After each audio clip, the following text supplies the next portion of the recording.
All right. Hi, Team Horner.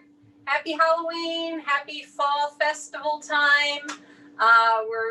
And National Oatmeal Day. Happy National Oatmeal Day. So I thought doing some maple oat cookies would be a lot of fun. My name is Adrienne Falcone-Godsell. I am the Food Whisperer based in Tampa, Florida. You can find me on Instagram under I Am the Food Whisperer, Facebook page, The Food Whisperer, LinkedIn under my name, Adrienne Falcone-Godsell. And like I said, we're going to do a couple different dishes today. We're going to start with our maple oat cookies since it is National Oatmeal Day to give you a healthier option on your oatmeal cookies.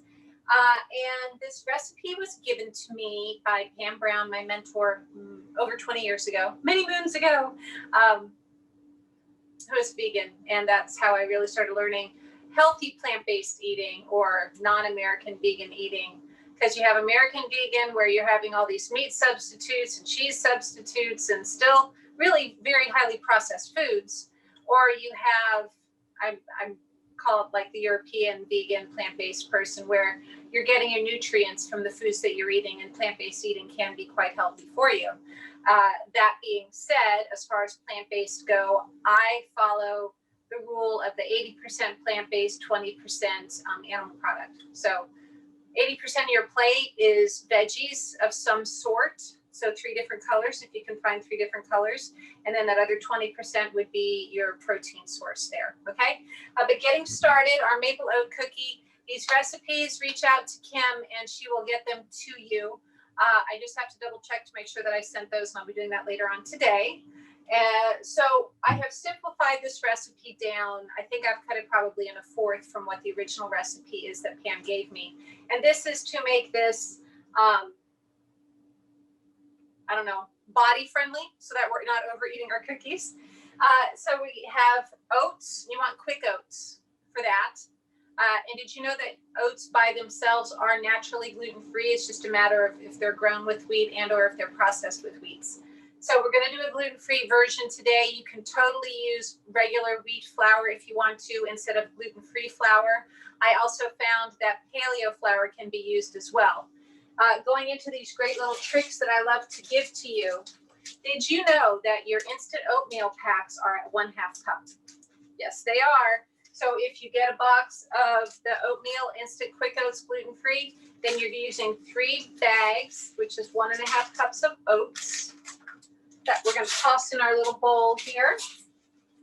The oven is preheated to 350, and we're going to use parchment paper on a pan, and you do spray oil that pan, okay? Also, I am using a little 2-ounce scooper today. You can use a tablespoon. You don't need a scooper. I just thought I'd be fancy. I'm feeling a little Martha Stewart-esque today, but not too much because I also have my Julie Child pearls on. I always take Julie with me wherever I go.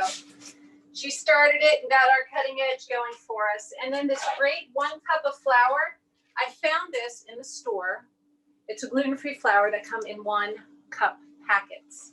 So talk about not having to clean up anything, or if your measuring cups just aren't cooperating and you don't want to wash anything else. So we're putting this great flour in with our oats. And then I have this fabulous little batter mixer here that I think was my grandmother's, if not my great-grandmother's. And that is what I'm mixing my flour with. And you're going to make a well in the middle. That means you're just making a pit. We have 1/2 cup of oil. I actually played around and tried this with grapeseed oil today. I've done it with olive oil, coconut oil. The original oil that was used with this was canola, but of course canola is not good for you. 1/2 cup of maple syrup, 1/2 teaspoon of almond extract, and yes, you may leave that out if you are allergic, and 1 teaspoon of vanilla. So we're just going to mix this together in the mixing cup. I have to do a little TV magic here so that way we can respect and honor your time. And I just whisk it together. I'm going to pour this into my bowl here. And we are going to stir this together. I love how fast this recipe is. Now, Adrienne, can I put chocolate chips in here? Yes, you may. Can I put raisins or cranberries in here or nuts? Yes, you certainly may.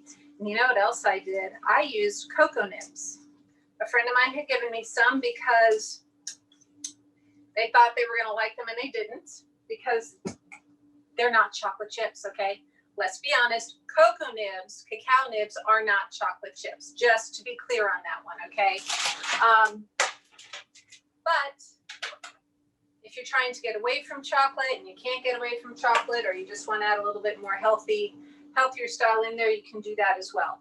So we're taking our little scooper here. And I would say if you're going to put in cranberries or raisins or chocolate chips or white chocolate chips, really depends how much you want. If you want to add a cup, why not? If you want it to just be a little bit, then I would go for a half a cup. If you wanted to crumble up some walnuts or some pecans or pecans, depending on where you're from, right? I call them pecans, and I think Southerners probably want to kill me for it. But that's just a Northern thing, I believe. Although Maryland, they do say pecans, because we had a neighbor from Maryland that would come to visit. So if you want to put the nuts in there, you can. If you want to put the chips in there, you can. I wouldn't put marshmallows in oatmeal cookies personally. But the walnuts or the pecans, the chips, if you want to make it different and do white chocolate chips, you can do different flavors on the cranberries as well, because I know you have like the cherry cranberries, or if you just wanted to do dried cherries, you could do that too. So we're just scooping these onto our pan. Now, in the recipe, I do say to let the batter sit for 5-10 minutes before you start mixing it. It just kind of gives a little bit more cohesiveness to it. You can also just leave these dropped. You don't have to slatten them a little bit. Splat. See? Like that. And we're going to pop these in the oven. Look how fast that was. It's taken all of, 5 minutes to do? So we're going to put these in the oven. I believe in the recipe I say somewhere between 8 and 10 minutes. It really depends on your oven, and it also depends on what size cookie you make. If you make a larger cookie, it depends on the surface area for how long it's going to cook. If you make a smaller one, it's definitely going to take less time. So I'm putting the timer on for 12 minutes because I'm using the scoop instead of the tablespoon. If you want to make larger cookies, by all means, you can make a larger cookie with this. If you want to double or triple this recipe, you can completely do that as well. So we're getting a dozen cookies out of this. Yay. So let's get this out of the way. Let's move these over here. And what do I have next for you? We are going to do a cilantro lime rice. Creamy. Adrienne, dairy. Well, the original recipe had dairy, and Adrienne, of course, is going to use coconut milk instead. Now, the recipe, I tell you to just get one of those tiny cans of coconut cream. For some reason, I couldn't find coconut cream right now, which again, if you know me, I let you know, the faster we can, the worse scenarios that happen before I have a lunch and learn, the better, because that means I can swap things out for you so that if it happens to you, you know what to do. You're going to use the coconut milk. The thing is that the cream always settles on top, just like it does with dairy milk. So we're just going to use the cream on top when we're about to make this, okay? Onion, 1 clove of garlic, some red bell pepper. You don't want pepper, you want to put tomato, you can put a Roman tomato. You don't want to put either in, you don't have to. I have clients that can't have nightshades. Comes out great for them every single time. Cilantro, ground turkey, rice cauliflower, and we have some cumin, and of course my favorite, herb seasoned sea salt. Find it online, find it at Whole Foods. I have not seen it lately at Publix, and I have not seen it at Sprouts. Lime, and you can always use lime juice if you don't have a lime around the house, okay?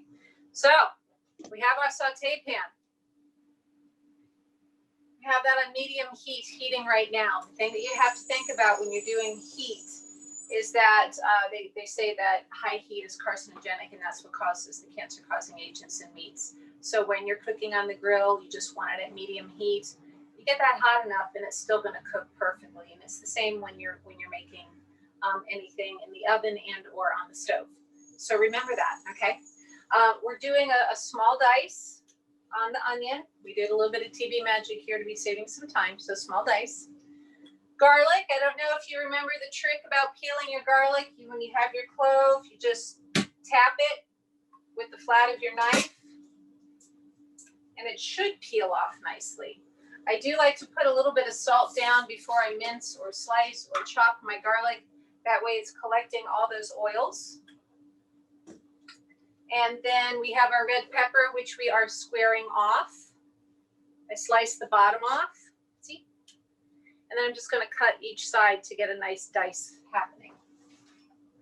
And our pan, if you read any of my recipes, I say your pan is hot when you hold your hand over the saute pan and you feel the heat, right? Well, that doesn't mean you're putting it on the pan. Do you see where the lip of the pan is? Let me turn this just a little bit so it's on the pan and not on me. You're just going right here, and once you feel that heat, you know that it's ready. So we're going to mince up this piece of garlic here. And what we're going to do is we're going to saute the onion first until it gets shiny. It's also known as sweating your onions, if we want to have that culinary term. I'm going to sweat the onion a little bit. Can you hear that nice little saute happening there? You don't add any salt to your onion until after you have them sweating, and that's just to get that natural sugar and caramelization going on. So let that happen. So after our garlic is minced, we have that next in line.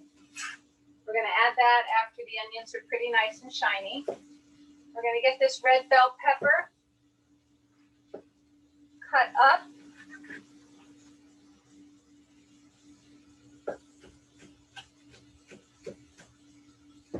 So what you do if you're going for a dice is you get strips.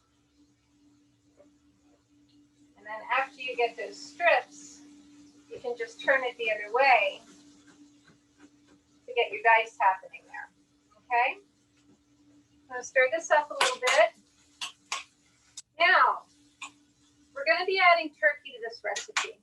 The original recipe, like I said, was made with rice, and it was meant as a side dish. We're making this an entree. It can still be a side dish. You don't have to add the meat to it. But if you would like to have a one-pot wonder, which I'm really keen on, we're going to add the turkey first. We're going to add the rice cauliflower last. And that's because your rice cauliflower, 9 times out of 10, is still going to be frozen. So if we put that rice cauliflower in before the meat is cooked, it's going to take the meat twice as long to cook.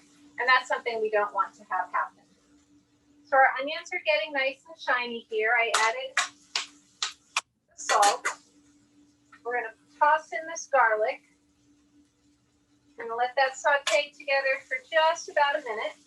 And then we're going to add the ground turkey.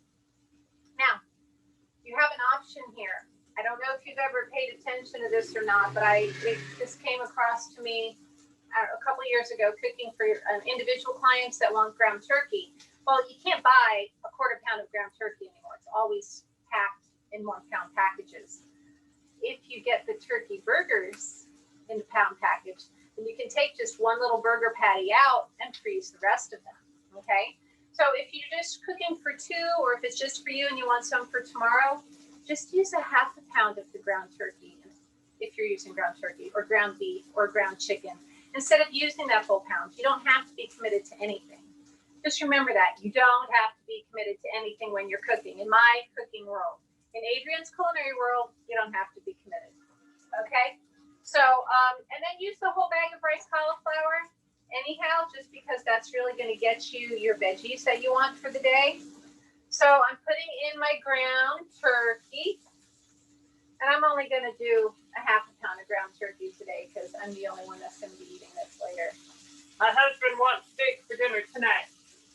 So of course, I love my man. He's been good to me. Been wash my hands really quick. We're gonna do that.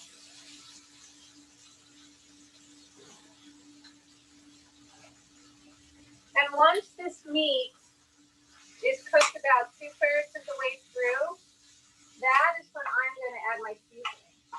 So that is when I'm going to add my cumin, and I'm going to put some herbamare in there as well. And our cookies only have a couple minutes left. I'm going to take a peek at them to see how happy they are right now. Yep. So with your maple oat cookies, while we're waiting for this ground turkey to cook, you want the bottoms of them to be a light golden brown is what you're looking for. So if you think they might be ready because you're doing the 8 to 10 minutes and they don't look quite that cooked, do wait until the bottom is a little bit light golden brown before you take them out of the oven. Okay? So our turkey is cooking here. We're about 2/3 of the way cooked. So I am going to add my cumin. And I'm going to add my Happy Place herbamare. We're going to stir that around just a little bit. Does anybody have plans for Halloween this year?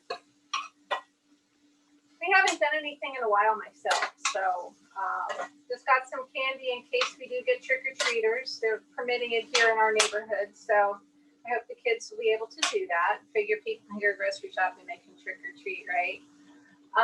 Thanksgiving is around the corner, though, so maybe you can make a different dish like this for Thanksgiving as well. You never know, right? So I'm going to chop up a little bit of cilantro here to have that ready. I like to add the cilantro at the end. If this is something you're pre-making, then I would still put it on top, or if you're going to be serving it later, wait until you serve it before you add that cilantro. I'm now going to add my riced cauliflower, which for some reason riced cauliflower, I like to get all of it out of the bag, and then it kind of just goes all over my stove while I'm doing that as well. Do you have that problem? I don't have a trick for that one yet. I'm sorry. If you have any questions, please put them in the chat box, and we will get to those once I have everything out of the oven, just so that I don't burn these fabulous cookies. I don't know if you can smell. I wish you could smell the cumin cooking with the onions and the meat right now, but it has this really fabulous aroma to it. And I'm also now going to add those bell peppers. So bell peppers really have a tendency to bleed. It's about the only word I can use. Just it kind of destroys the dish if you add them too early on, unless you're using it as a base for something. So you want to wait until the very end to add those bell peppers, whether they're green or red, yellow, purple, orange. Purple ones taste like green bell pepper, just so you know. There are such a thing. And now that we have everything mixed all together, we're going to add the coconut cream. It really depends on how creamy you would like the dish, because you have to remember this isn't rice, so it's not going to be soaking up the liquid. So I always recommend starting off small, maybe 2 ounces of that coconut cream. And then if you would like more, if you want it to be a little more saucy, you can do that. And we shall sprinkle the cilantro over the top. Ta-da! I got some nice pretty leaves there. And there it is. Gotta love it. And I think the timer is going to be going off on our cookies here. Oh, yes, they are. Look at this. Would you look at that? Look at these pretty, pretty cookies. Ouch!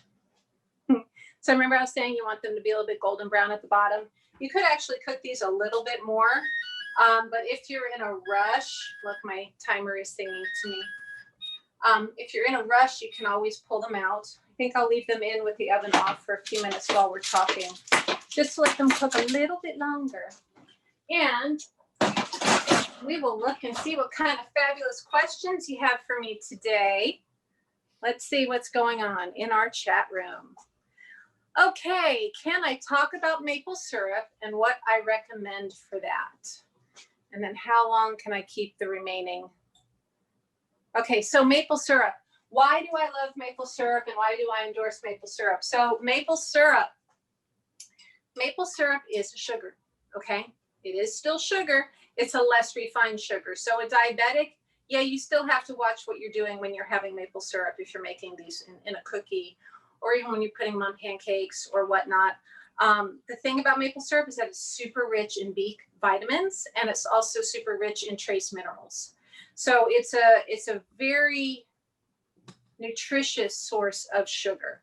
Does it substitute out one for one to regular sugar? No, it doesn't. I'm not a baker. I would have to research my materials to go back to find that. And it doesn't always work in everything because maple syrup does have that distinct flavor to it. So even if you go to the grade B, it still has that maple syrupy flavor. So you're going to have that in a cake. So just keep that in mind. Coconut milk versus coconut cream. How long can you keep coconut milk once you've opened the can? I kind of get a little wasteful, I guess, because I'll keep it in the fridge and I'll use the cream and then all I have left is the coconut water on the bottom, which you can drink. You could refrigerate this, let the coconut cream on the top firm up because it is a fat that once it's refrigerated, you can put that in a little jar and then you could just drink the coconut water because that's all it is the coconut water if you're getting a clean product. So this is the 365.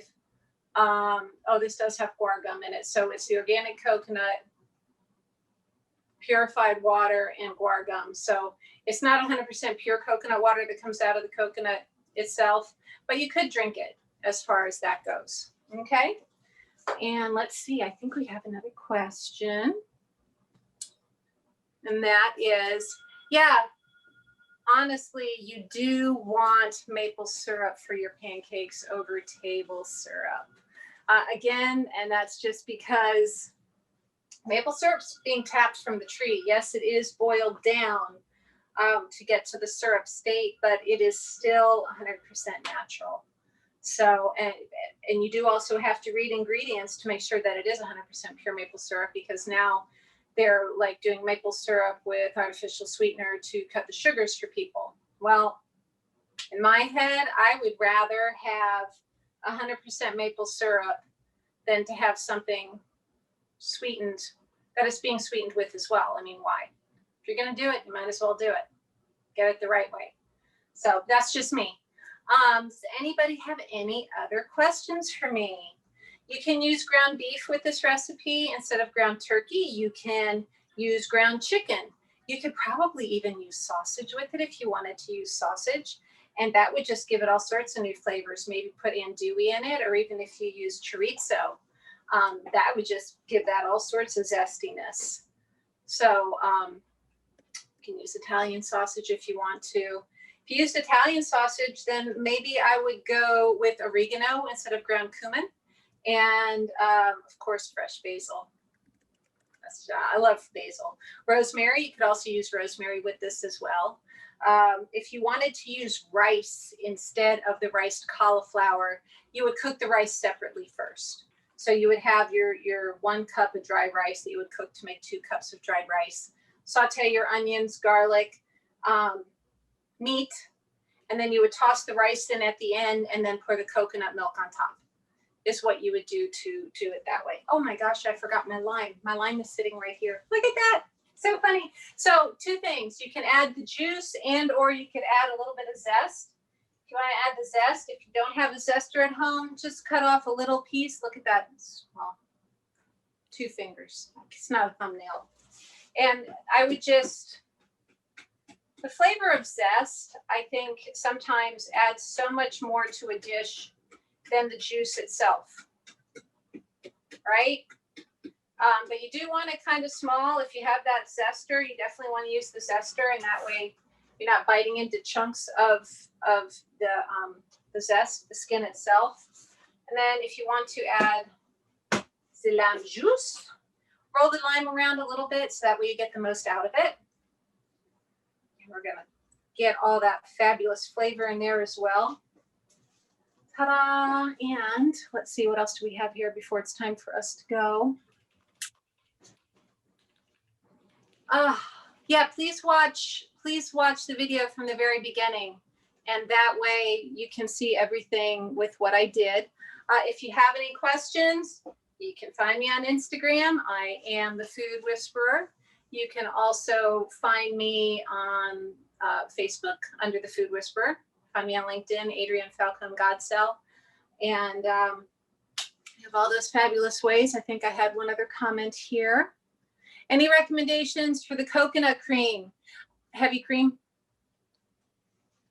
Yogurt, if you wanted to use a little yogurt. I really shy away from doing the Greek yogurt as a substitute for cream just because it has a little bit of tang to it. So I would rather just pour in a 1/4 cup of cream. Almond milk, rice milk, oat milk really doesn't work the same. You do if you for the creaminess part of it. So yeah, if you're allergic to coconut, then just go with straight up cream. Get some organic cream. Remember that your organic doesn't have the toxins in it that conventional dairy does. So you always want to look for that in any of your animal product, the organic, the grass raised, free roaming, free range, grass finished kind of products. And that way you know that the animal's being fed the way that nature intended them to be fed. They're eating the right foods and they're not having those toxins put in them. So that's why you look for that. A little bit of fat is good for you. A little bit of organic, clean animal fat is good for you. I'm not talking about a pound of butter. I'm talking about a teaspoon of butter here because we're not supposed to have that much fat anyhow. So just remember that. Does anybody else have any other questions today? Dressed up like a chef for Halloween. I hope you all have some fun for Halloween on this Friday. And yeah, you guys have a great one. Good to see you, Team Horner. Miss you much. Wish you a happy, healthy, peaceful holiday season. You take care. Bye. Bye-bye.